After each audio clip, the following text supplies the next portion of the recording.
Curators, this is completely unexpected. I reached out to my mentor and amazing friend, James Wedmore, and I said, could I interview you for my curators? I really want them to know the role that you play in my business.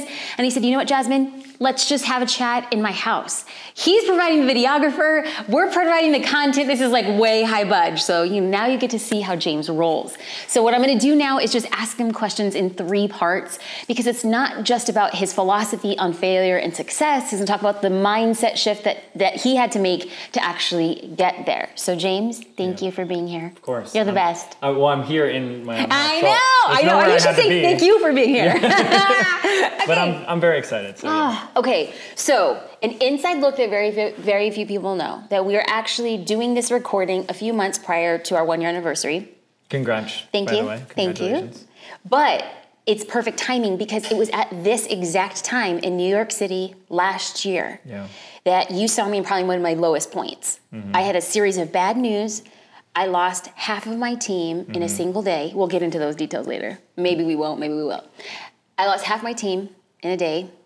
I had a whole plan for the summer, what I was gonna do with my business, and in a single day it kind of pivoted.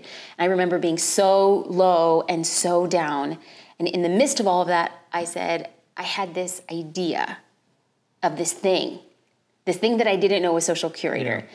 And I spoke to the mastermind, and you guided that conversation, and I got so much great feedback, but I'll never forget sitting in Manhattan at a small cafe. Yeah. And I was like, what do I call this thing? Like, I have a vision for it, what do I call it? And then you were just basically like a machine. You just came up with, we were just names.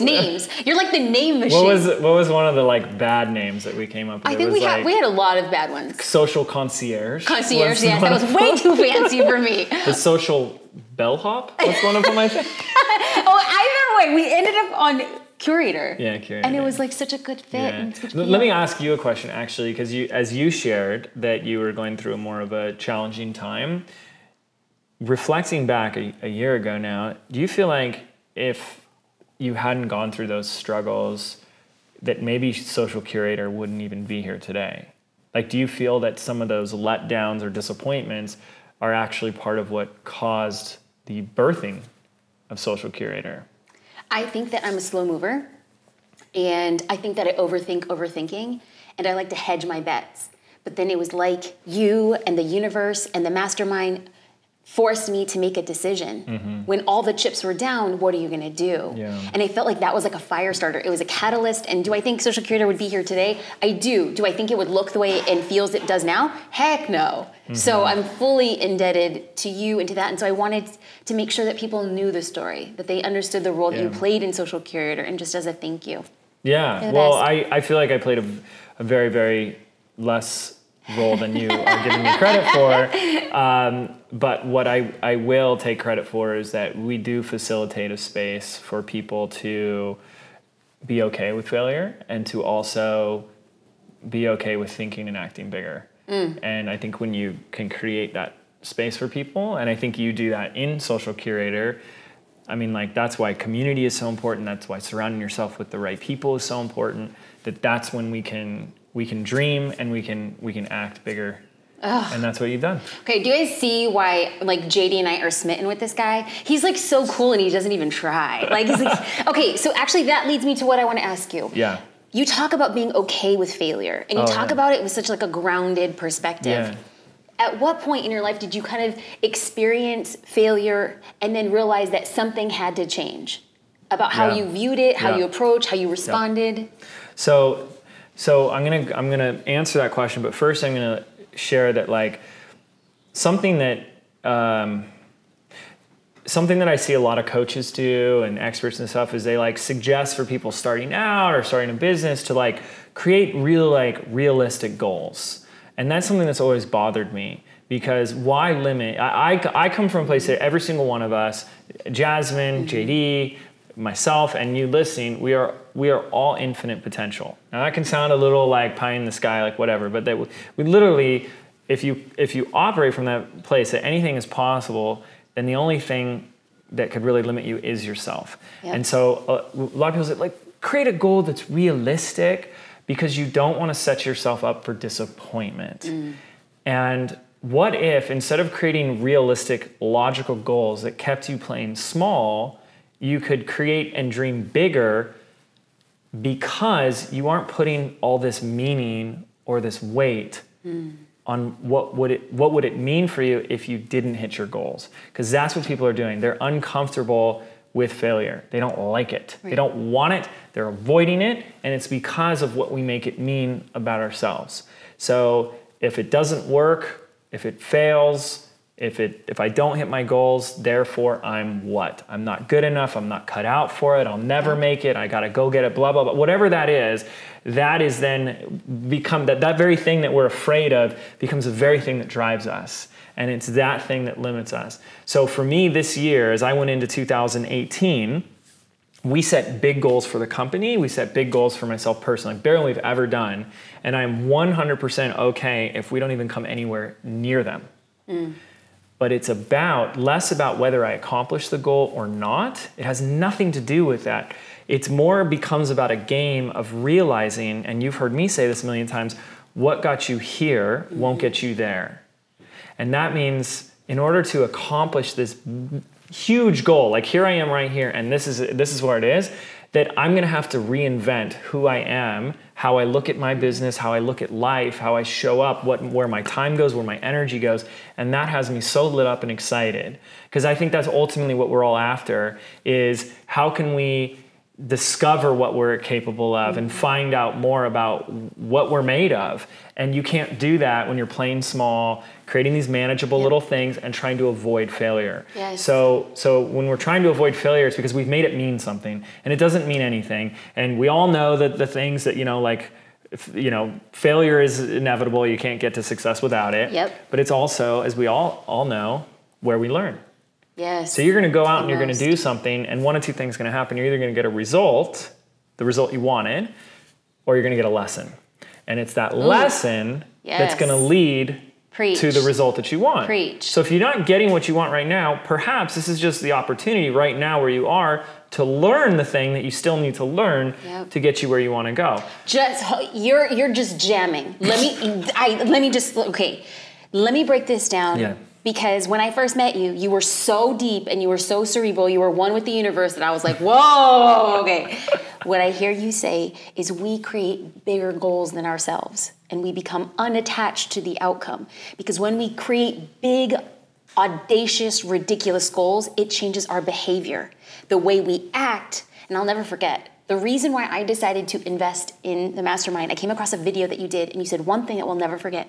You said, if you ever want $1 million business, you have to act like you are running $1 million business. You have to make decisions today like you are running $1 million business. And I was like, I just drank the Kool-Aid. Yeah. So for people who are watching, this little nugget right now, as it pertains to failure and success, is that we are unattached to the outcome because we get a result or we get a lesson. Yeah. And you need both, so you might as well do it. I get way more lessons than I want. I want results. Yeah. Results, but my life is full of lessons. But another way to look at this too is that, I believe like we create our futures, right? The best way to predict the future is to create it. Someone said that. It sounds really good, and I believe that. So the future is like a vacuum.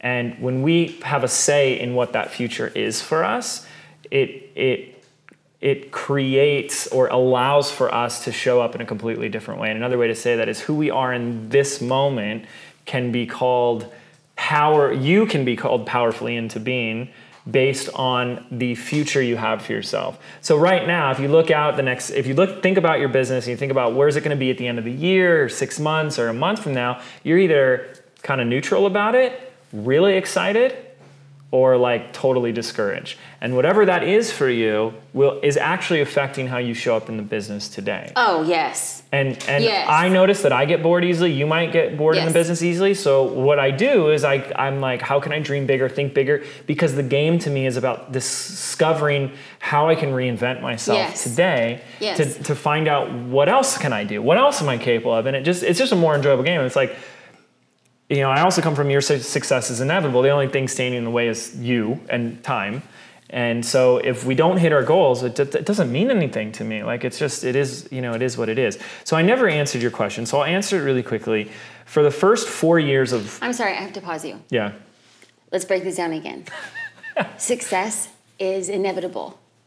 The only thing standing in your way is you and or time. Yeah.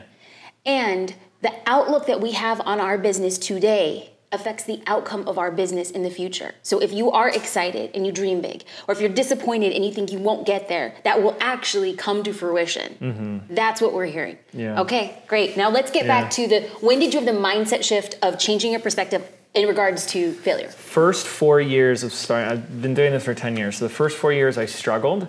I had to move back in with my parents. I went into debt. It was a really tough time, and I was very angry. I was very frustrated all the time. That first 4 years was about me coming from a place of I'm not enough, and I have to do things and learn things to become good enough, to prove my worthiness, to add on. It was like, here's this stock, like when you buy a car and there's like the stock model, and it's like, well, let's get the leather, the AC, the windows, like all the other additions. So I thought I was just the stock, and I had to add on to be good enough. And that was how I was operating from. And it wasn't working. There was no amount of hard work, hustle, smarts, intelligence, or amount of courses I take that was making the difference for me. And there was a specific moment, because I got extremely frustrated to the point that I punched a keyboard and like broke the keys off. That happened more than once. And I was still living with my parents, and I went outside and I basically just screamed up at the sky. And I'll never forget, I was looking up at the stars, and the stars don't care. They're not screaming back like, okay, we're going to help you. And two things happened. The first thing is I realized, and I've talked to other entrepreneurs about this. I've interviewed them on my podcast. And just about every entrepreneur I've talked to about their journey, they've all had this same moment where they realize in an instant that no one's coming to save them. Ooh. That preach. No one is going to come and fix it for you. Yep. And it's all up to you. Yes. And no one else. And that can be very scary for people, but it can also be very liberating. It can be the most beautiful thing in the world, because that's when you start to realize, like, it's all you, it's always been you, and it's all up to you. And you take 100% responsibility for being the cause of everything that happens in your life, and things can shift in an instant. But here's the other piece that really allowed me to reframe failure. In that moment, I said, one day I'll get to share this. One day, this will be the story that I get to share. And this will be the part of the journey, the part of the movie, the part of the screenplay where the character's at its lowest. Yeah. And we all need that in our lives. We all need that. And we tend to not have that type of perspective in our lives. We're looking at this moment and we're in the worst of it, and we think this is it and it's going to last forever and I'm doomed and I'm stuck. And you're only stuck because you're continuing to say you're stuck. And the moment I saw that, I go, wait a second, this is just the middle act. This is just the second act where the drama is at its highest and the cliffhangers come in and dun, dun, dun, the music to be continued. Like, that's just the part in my story, which got me to say, oh, it's not like this forever. This isn't permanent. And there is a happy ending. And I'm the one that's writing the freaking story. So that shifted everything for me. Now today, that was like 6 years ago. Well, we can't jump ahead. Oh, okay. Because I want to know, we're going to get to that in a second, but let's break this down again, only because I learn slow. And I want to make sure, I do. I learn slow, and I want to make sure that everybody's following. The key takeaways from what you just broke down is we are responsible for everything in our life. Sure, we have extenuating circumstances. We all have our own stuff. But if there ever comes a point where you're laying and you're yelling at the stars, you have to have that moment of realization that you are responsible for the outcome. Period. Yeah, and I'm going to change. You don't have to do anything, right? Like there's just consequences. Like you can blame your spouse, your economy, your president, your market, where you live, the weather, whatever. You can blame anyone and anything for your current circumstances. And that's fine. But there is no power in that. You are giving your power of your life and what you have created as your life, you're giving it to other people. So if I say that the reason I'm here and blah, blah, blah is because of Jasmine, then that means I have no say in changing that. And when you take 100% responsibility, if you decide to do that, that's a cool quote, James, like, cause I'll post this on Instagram and people are like, totally agree. And most people are like, I get that. That's a nice thing to say. I'll double like that or whatever they do on the Instagram. It's double tap. I said something at an event. Right. I double like this. I said something at an event recently. I said, listen, don't you guys go tweet this on Instagram or anything. And I was like, wait, is that how it works? I don't know. But it's easy to say, yeah, that's true. Like, good, cool quote. But are you living this way? Yeah. And are you actually taking 100% responsibility? Yep. Because when you do, if you decide to do, it's not about anybody having to do anything. Yep. I mean, we can say, like, I just want to eat Cheetos and binge on Netflix all day. That's fine, right? But a lot of us are sitting there going, there's something more that I was meant for, right? That I can feel it. And that is probably what it's going to take. When you do that, you become the cause of your life. You become the cause of everything, the good and the bad, but the good too. Like when you do that launch or you sell that thing or you make that first sale, you're like, that was me. I did that.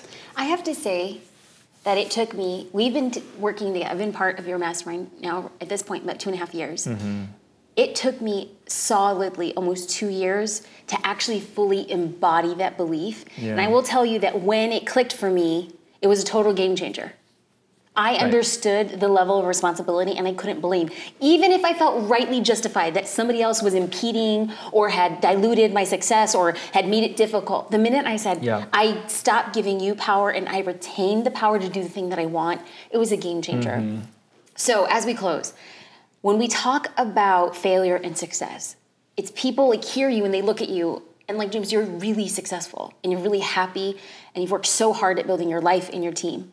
But was there a point where you faced a failure and you knew this is a failure and somehow you dug deep, you did something, what happened, you were the catalyst to transform a failure into a success? Has that ever happened? Yeah, it was nonstop. Like that's all it was. But I think the first thing is I just kept going. You know, so I was like, that failed and that hurt and that sucked. But I just kept going. I never let it stop me. So and then of course when you look back, none of it's a failure. That's why it's almost so hard when someone asks you like, when you look at a failure and it's like, well, it only feels like a failure in the moment. Like when you actually look back, truth. It's really like, wow, that was like the greatest thing that ever happened to me. So it's always hard for me to recall. Okay, let me reframe this. I do have one if you want me to share. Yeah. So someone hired me. We became like business partners and to work in their business. And I became like the behind the scenes guy and I like built the whole business and they were like the face of it. And they were not making any money from it when we started. And within like about 30, 45 days, we took it to, I think it was like a $10,000 to $12,000 a month business and it was consistently. So we had a 6-figure business in our hands, like projected for the year, like within the first month. And I was just, all of a sudden I'm making a ton more money. Like I had been scraping by, still living in my parents' basement. And we're like, holy cow, this is doing it. And the way my brain works, it's a whole nother conversation, is like, I'm always looking for automation, leverage, you know, how to never do anything twice. Like that's a rule in my life. And so I had this thing running on autopilot, it's making sales every day. I'm setting up things. And then one day he goes, thanks, I don't need you anymore.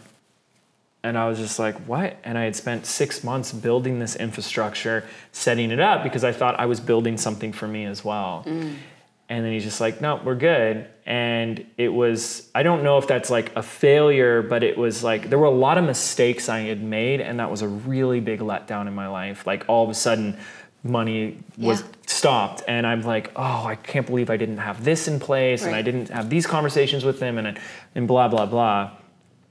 And about 2 months later, maybe less. Now here's the thing, it was devastating for me.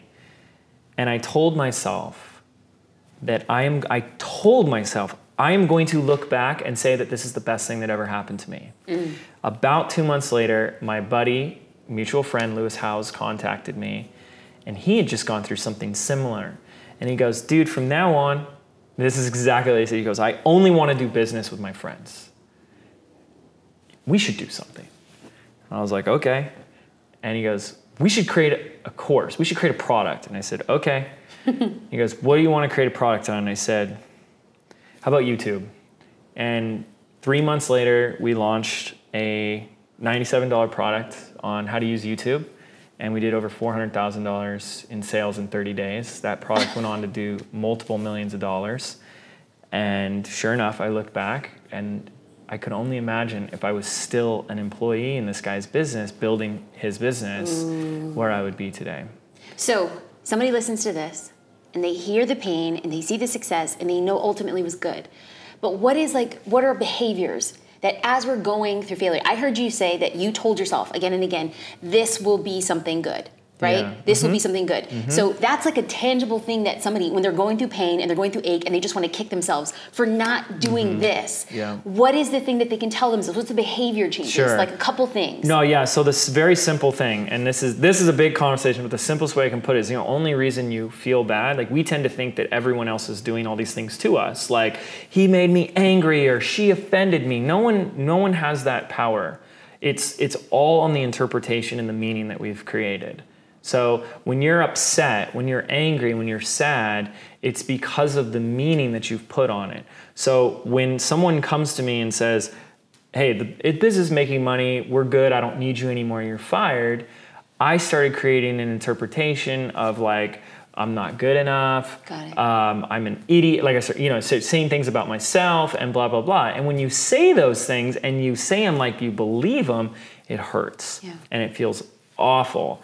And so what we need to do ourselves as entrepreneurs, to do for ourselves, train ourselves, like number one is to create new meanings and new interpretations. And that's all that was. That's all it was, is saying, I'm going to interpret this differently. I'm going to look at this as, and people always say that, right? Like, getting fired was the best thing that ever happened to me. That's an interpretation.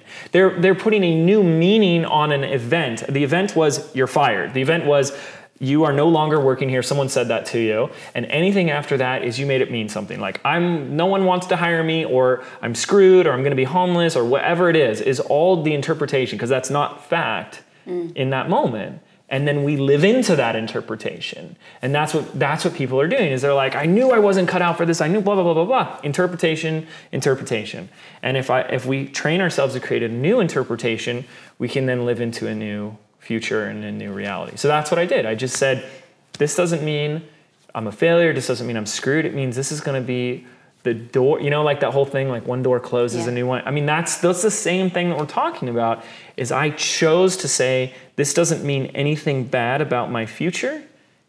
It means nothing but good things. And it's because I made that's why those opportunities open. Most people won't believe that because they don't have the faith, and that's what it takes. Like, that's what it takes is, do you believe in what you're creating 100%, or do you doubt it? Because you can either have faith or fear, but you can't have both at the same time. Okay, I couldn't think of a better way to bring this full circle. Yeah. Because when you say we put interpretations on failures, when I was standing with you... Well, even the word failure is an interpretation. Failure is interpretation, right? So when we put interpretations on the interpretation of failure...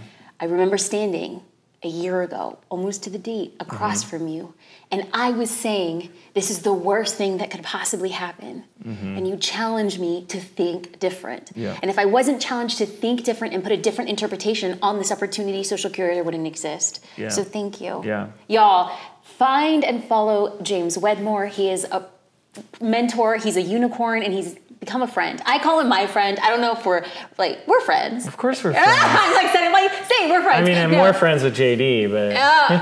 Okay, we're going to cut that out. No. You guys, thank you so much. Be sure to follow James Wedmore. You can find him at jameswedmore.com.